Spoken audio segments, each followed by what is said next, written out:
Hi again, Gary Zacharias with the Apologist bookshelf.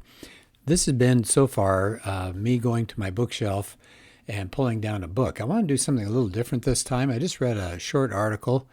It's by Casey Luskin, Luskin, and it's titled Ray Kurzweil Predicts the Singularity by 2045. Okay, so Ray Kurzweil is Kurzweil. I don't know if I'm pronouncing that right, but it's all about artificial intelligence. And I've worked up a two-part PowerPoint and discussion that goes into the whole AI situation. And I thought this did a really good job in looking at one aspect of it. And Luskin is, and you can find this article, by the way, it just came out in November of 2023. And Luskin is talking about how far AI has gone just in the last year or two. He said the BBC Science Focus declared 2023 is the year of artificial intelligence. And so there was a speech, I guess, recently at a conference, a speech by Kurzweil. It was in Washington, and he was their host. He's a computer scientist. He's a futurist. He's a top Google engineer. He's probably the greatest prophet of AI that you ever run into. So according to him, and this is a report about what he had to say at this conference, which was held not that long ago, kind of late in 2023, in case this is a little bit later that you're going to be looking at this, listening to it. So according to Kurzweil, he said, we're just barely underway when it comes to artificial intelligence.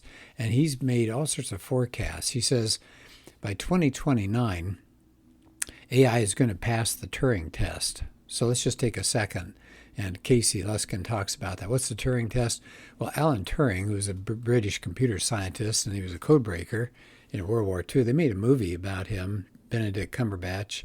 It was called The Imitation Game. So in 1950, Turing said, we could say computers have really achieved human-like intelligence when a human investigator couldn't distinguish the difference between a computer from that of a human being. So imagine two rooms, and one room has the person, the other room has the computer, and the person sends questions and comments back and forth and says, I don't know, it could be a person, it could be a computer. And so it says that test has been around a long time, but that's the gold standard to evaluate whether we have really created true AI. And Kurzweil says this is going to happen in just a few years. He predicts by 2029. Well, this is toward the end of 2023. So we're talking 5-6 years from now. That's amazing. He says AI is going to reach a general human capability, and it's going to surpass us. But he's not worried. He's not worried. He says we humans are not going to be left behind. Humans and AI are going to move into the future together. That's a direct quote. And he says, that's not going to be the end. AI is not going to stop at just general human capability. He says by 2045, okay, so that's in our lifetimes, he projects that we're going to see what he calls the singularity. And that's been bandied about a lot. So what's the singularity all about? AI at that point is going to become so powerful that it will acquire superhuman intelligence. And then it'll grow and expand on its own. It'll leave us behind, in a sense. It's going to be runaway AI. We'll lose control of it. And it's going to train itself. And it'll be a truly standalone, sentient entity. Now, that's according to Kurzweil. So that'll be a wonderful thing, at least according to Kurzweil. He's not worried. He says, medicine continues to merge with AI. It'll progress. It'll help us solve every possible human disease. And he says by 2029, he said, he thinks AI will give the human race the gift of longevity, escape velocity. What does he mean by that? AI-based medicine is going to add months to our lives even faster than time that goes by. So he says it'll cure aging. He says it doesn't mean we'll live forever. We could still die in an accident. But he said even there, AI could come to our rescue if you can have it taking care of vehicles, driving them autonomously. That would reduce crash fatalities by 99%.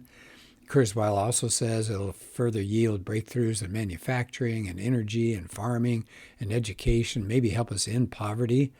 And he said, we're all going to live in luxury, what everybody today considers luxury.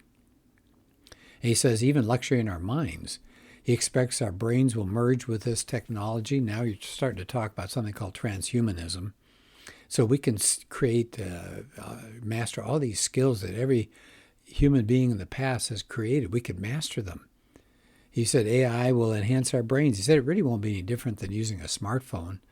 And he says AI will be evolving from within us, not separate from us, so we can actually plug into it. So this is his view of the future. It's going to give us superhuman capabilities. It'll give us heaven on earth, maybe eternal life. And some people have called this the AI enlightenment myth. And he says, this could inspire new religions because look what it's doing. It's really replacing God. So Luskin also says, take a look at the website called cultoftheai.com. All one word, CULTOFTHEAI, cultoftheai.com.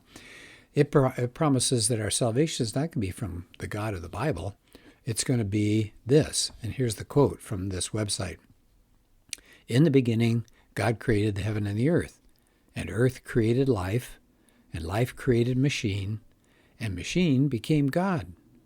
So these people that are really into AI, they see AI as a replacement for the traditional God. And here's what it says on that website as well. In ancient times, men imagined God to be the solution to all problems they couldn't handle.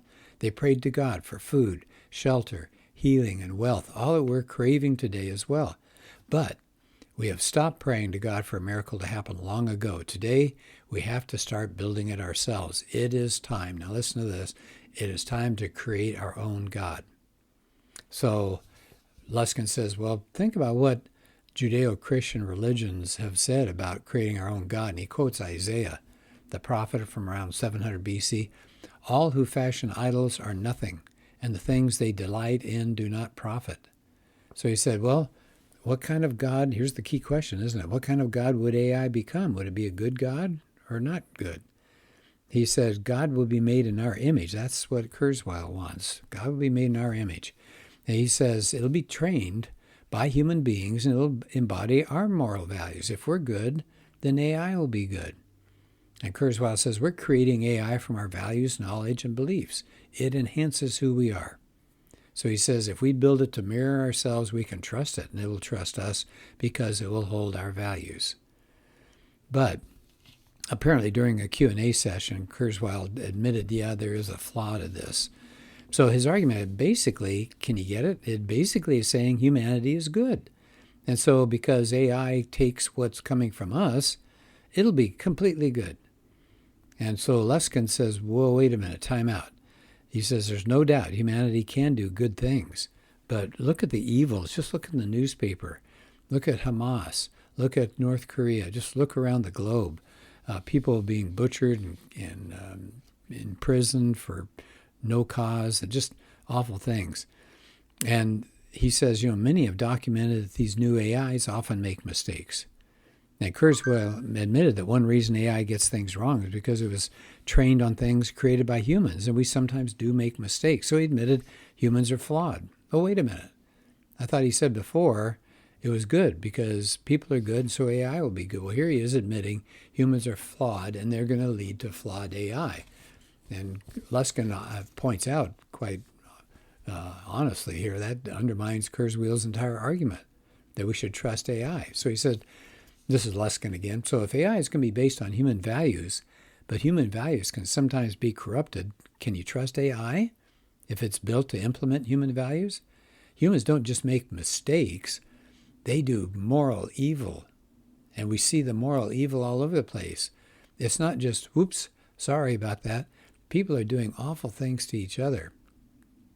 So Kurzweil might reassure people that we can fix any deficiencies there. But he said, Luskin says, who decides how to reprogram the ethics of the computers?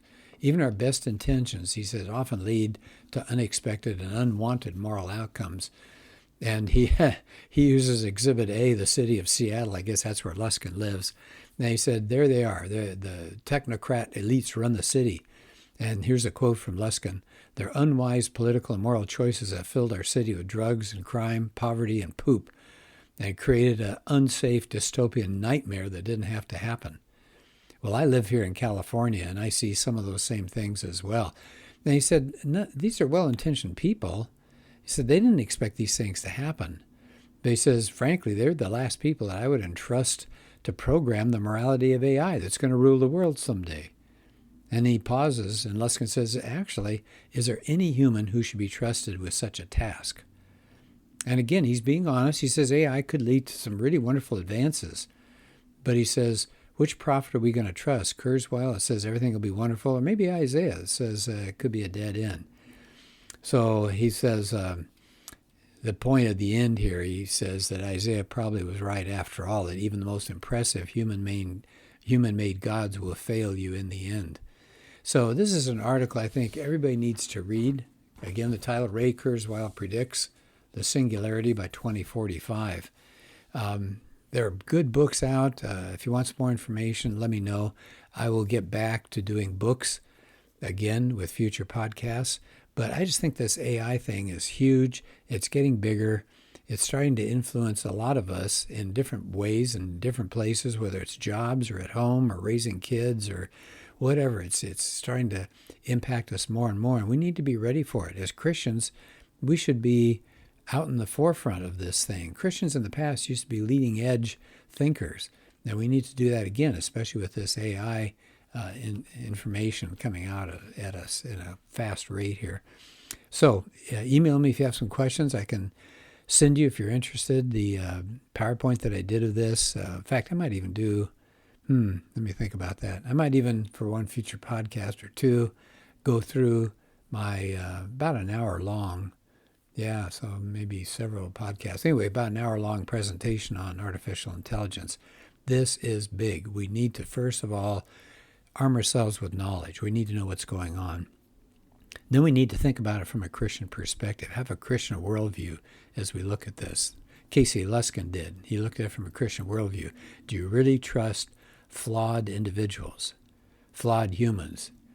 Look at Jeremiah. He said the heart's wicked, desperately wicked. And I don't think we've seen anything since Jeremiah to make us change our mind. We see wickedness today. And we're going to allow people like that to create machines that will take that information and run with it. That's not a very encouraging thought. Well, anyway, thanks for letting me depart from my usual books and doing an article today. And I think it's important. And so I hope you think about it some too. Well, thanks for your time. See you later. Bye-bye.